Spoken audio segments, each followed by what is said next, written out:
What's good, YouTube? Today I'm myself playing the role of Sean from Boy Meets World. I say that because of my hair, because I feel like I look like Sean from Boy Meets World. But really what's happening today is I'm bringing you guys the content that you have been asking for. You spoke loud and clear and I heard you. And so today I'm bringing you a video on ABC's Desperate Housewives. I know some of you are saying, but Zach, we didn't ask for this. Nobody has talked about this show in, 10 years. Why did you watch the show? I know you're saying those things. And here's the truth. Yeah, I'm on season 5, but I'm not watching every episode. My roommate is going through it. He's really into Desperate Housewives. And so, vis-a-vis, I have had to be into Desperate Housewives. And so at first I was kind of like, no, man, I don't want to watch fucking Desperate Housewives. Like, no, man, this was on when I was like a 15-year-old, and I don't know, it's like middle-aged mom show. Like, call it what it is. It's a middle-aged mom show. I don't want to watch this. I'm cool. I'm a man. I'm a man. Here's a Polaroid of me.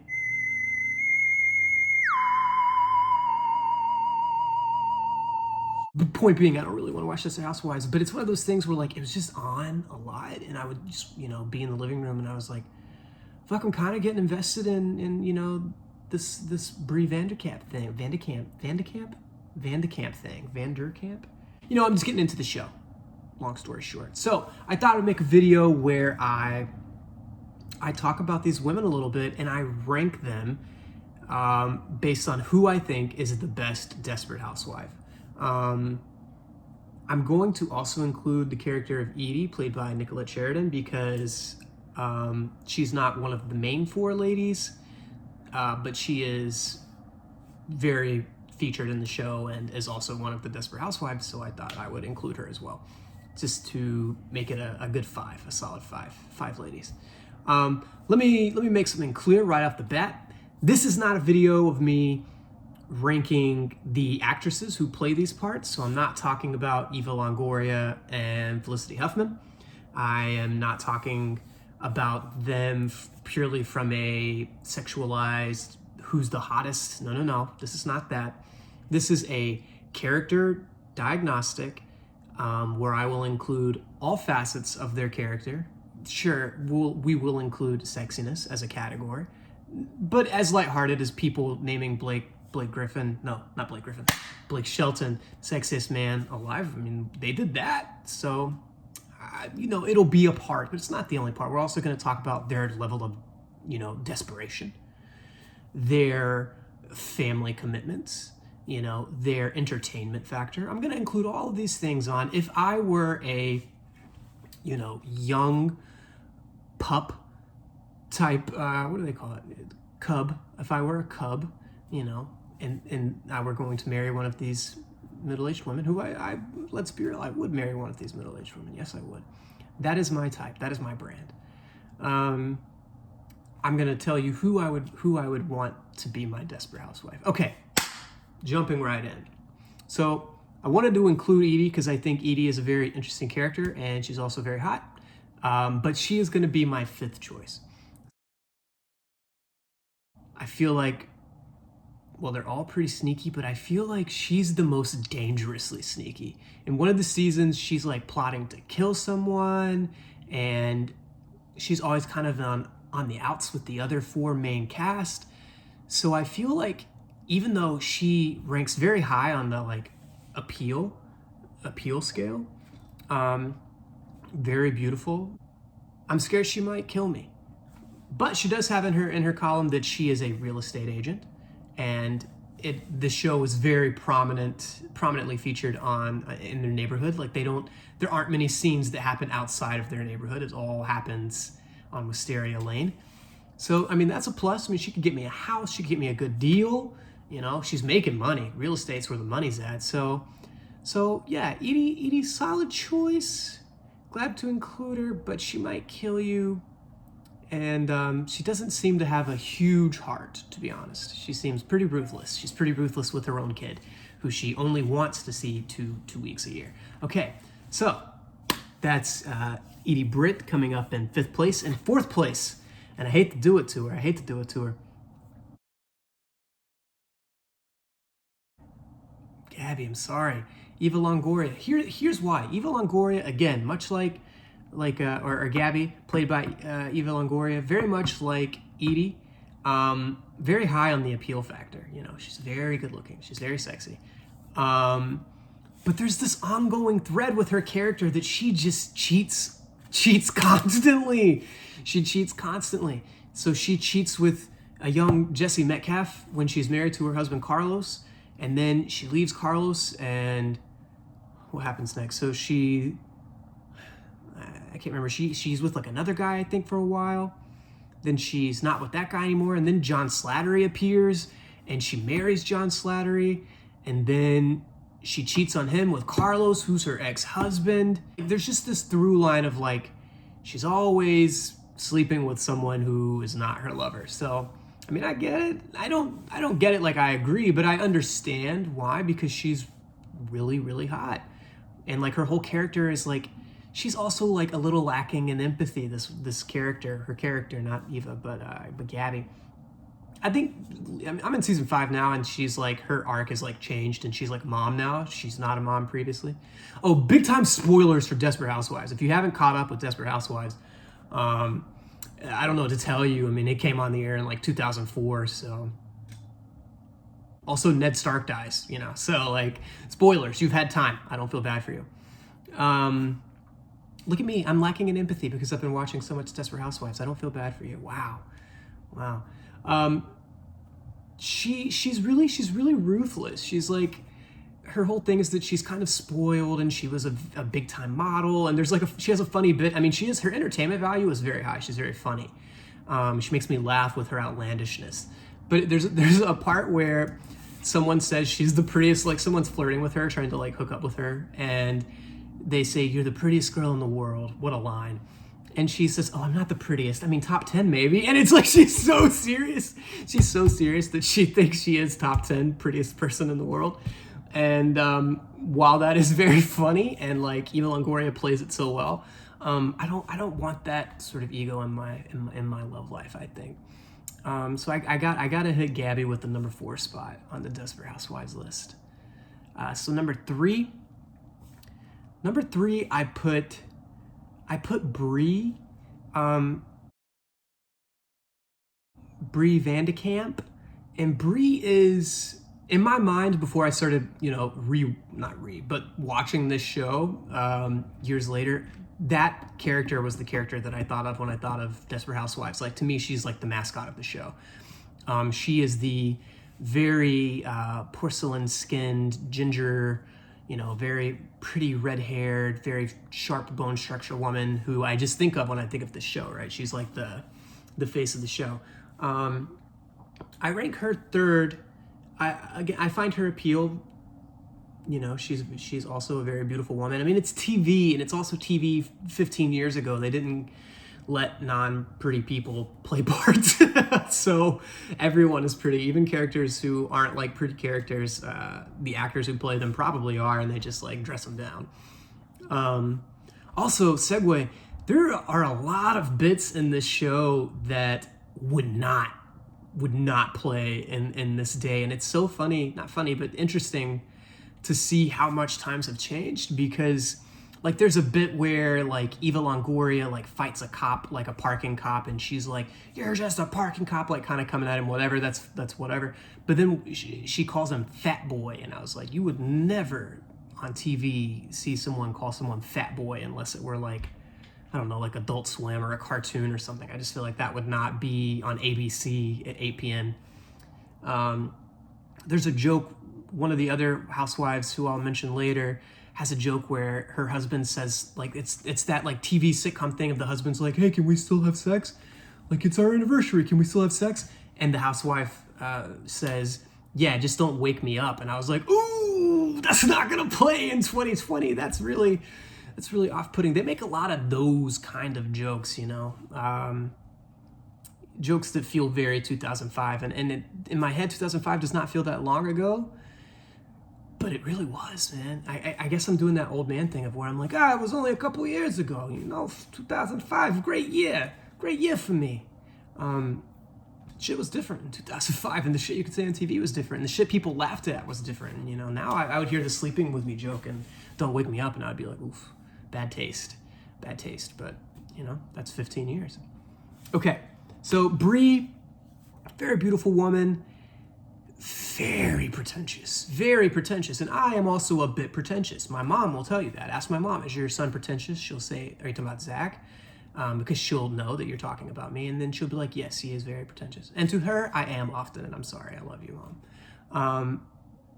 But my slight taste of pretension is nothing compared to this woman's fucking cookbook of pretension.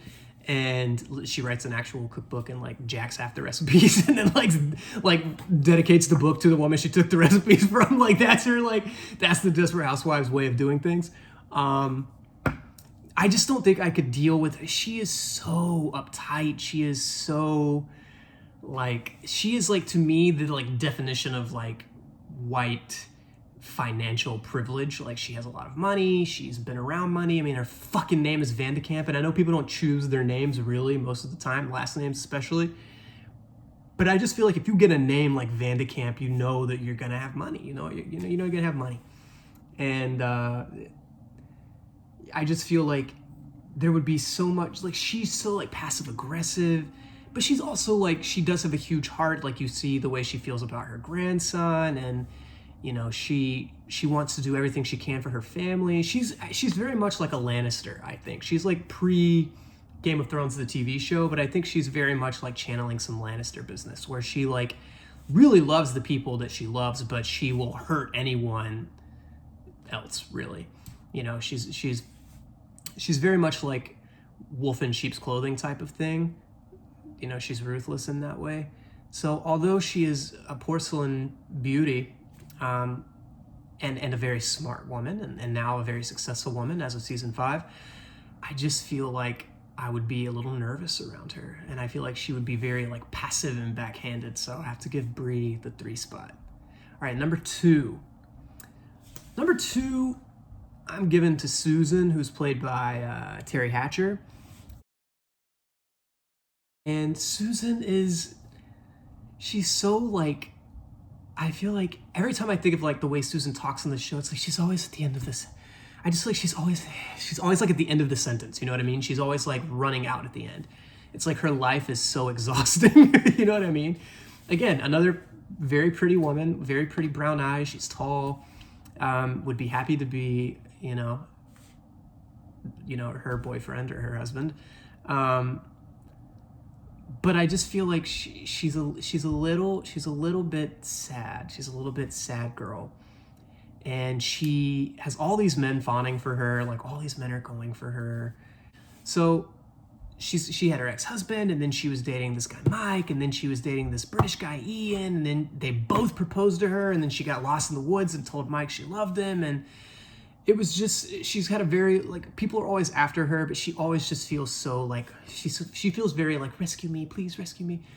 So that's a bit of a but she is much kinder than the woman I've mentioned previously. I don't feel like she's very conniving at all. She's very transparent. She's very sweet. She's kind. Just feels a little damsel in distressy. But again, beautiful. Seems to be authentic. I like Susan. All right, so if you know the show, then you know my number one is Lynette. I think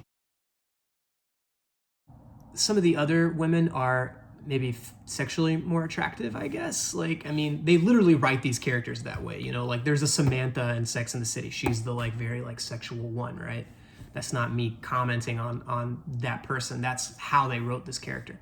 So there are other characters that they write more, like Edie or Gabby. They're much more sex forward, and they're if you read that breakdown on Actors Access or whatever, like for people who aren't actors who are watching this, for the 100 people who will see this video, what I mean by breakdown is when actors are auditioning for parts, there's a company called Breakdown Services that will write out little descriptions of the characters. So for Edie, it said like, she's like the perfect housewife, and she's like had the plastic surgery, and she's very pretty, and she knows how to seduce men. Like, it would have read something like that probably.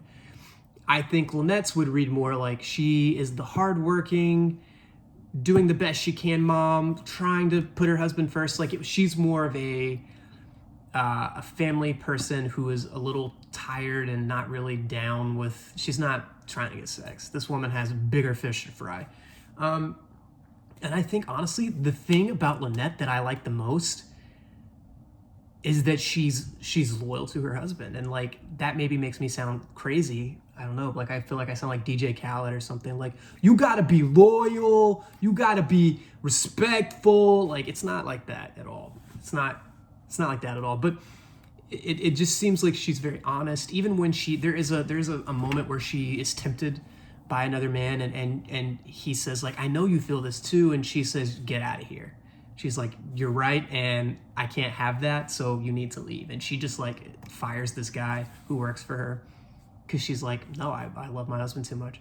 And her husband is a dumbass. God, her husband is also, like, a really likable character. He's just really friendly, and like he's like a kid. He's like, oh about everything. Like, I bought a new car, babe. And she's like, no, why did you buy a car? We don't need a car. We need money in the bank, you know. Like, she's very pragmatic. And even though her husband is kind of a dumbass, she loves him so much. And, you know, I really value that they have a healthy relationship. And this is not a show. I mean, I'm only in season 5, so this could go to shit in the next 2 or 3 seasons. But in a show where the characters are not particularly good people, I mean, it's, you know, I mean, that's makes good TV to watch people be flawed, right? Like, I love It's Always Sunny in Philadelphia. I love Dennis Reynolds. I love this character. I think he's very fascinating. He's a shit dude, and he's addicted to crack, you know? Like I don't want to be Dennis, but I enjoy watching Dennis. I wouldn't want to be friends with Dennis, but I enjoy watching Dennis. So on a show where I wouldn't want to be married to most of these people, seeing someone who seems like, oh, actually, you seem genuine and loyal and human, and also I just think Felicity Huffman, the actor, I mean, she's obviously come under fire because she, you know, did a bad thing, but and this was before all that anyway, her performance, and I think her acting is really good. It's the show, I mean, granted, it's from a decade and a half ago. The acting style was very different. I mean, again, it's something that doesn't feel like it was that long ago, but you watch it and you're like, this is, in my mind, it's what I call pre-Breaking Bad. Breaking Bad said, like, changed. I think that was the era, maybe not the show, only the show, that specific show, but that era of TV, AMC airing Mad Men, Breaking Bad, Walking Dead, these new, like, very character-driven, very real, no laugh tracks, no, you know, fucking, like, trying to get views. They were just making good TV. They weren't, like, it wasn't primetime TV. It wasn't must-see TV. It wasn't, you know, characters dancing with, you know, in front of the title screen or whatever, you know what I'm saying? It's like TV became little movies. I think before it was TV. It was written to be a little bit cheaper, a little cheesier. It's why it was considered, you know, a step down from movies. It's like, if you did TV, you were an up and coming actor. You weren't a made actor. You know what I mean? If you were a made actor, you'd be doing film. But that changed, and you got big time actors now. Even now, I mean, you got big time actors coming and doing TV series because they're mini movies now, you know. And we love that with the era of binging, and I think it all started in the late 2000s, early 2010s with the Breaking Bad era, and I think that maybe is the best show ever written. So my point is, Desperate Housewives predates that, so you watch it and it's very campy. It's very campy. It feels more like a soap opera, like a comedic soap opera, than it feels like a 1 hour drama or a 1 hour comedy. You know, Desperate Housewives isn't a comedy even per se. It's just like slice of life. It's a dramedy, I guess. You get a little of this, a little of that. It's lighthearted, I think, but it isn't a sitcom really either. I don't really know how to label it, to categorize it, but it feels more like a soap opera than it feels like a mini movie, like TV series feel now. I feel like if they made Desperate Housewives now, it would feel like a very different show. They would just do it differently. ABC would do it differently, you know? And so my point, bringing it back to Lynette, I feel like her moments just seem better. Like they're better to watch. They just seem more real. And that's not just to say Felicity Huffman is a better actor than the other women. That's not it at all, I'm sure, because I'm sure they were all very talented. It's also the type of character she plays, and also, sorry, I'm adjusting. The type of character she plays, and also the writing. Like her character is written a little more, I think she has a little more depth. And so for me, I watch that and I like that. I'm drawn to that. I also find something like, she's not like sexy the way Eva Longoria is sexy, the way Gabby is sexy, but there's something about Felicity Huffman in this that I'm like, every now and then I'm like, yeah, I see that. So I think she would be kind, she'd be loving, she's smarter than me, she makes money at her firm, and then running her pizza place, and whatever her character does for the next 3 seasons, because I'm still not finished with it. But I just think if I had to marry a desperate housewife, I would want to marry Lynette, and I think I would be happy. So, recap: Edie, Gabby, Bree, Susan. Why did I do it this way? And then finally, Lynette. Why did I do Pinky as the last finger? What the fuck is wrong with me? Yeah, so number one, Lynette. That's Desperate Housewives. Also, shout out to the title sequence, the opening title sequence. I think it's really artistic and interesting. Every time it's one of the intros that I'm like, I actually want to watch this, where all these, different like Renaissance painting characters are like moving around. I don't know. It's cool. So yeah, Desperate Housewives 2020, you asked for it, you got it. Another 23-minute video. All right.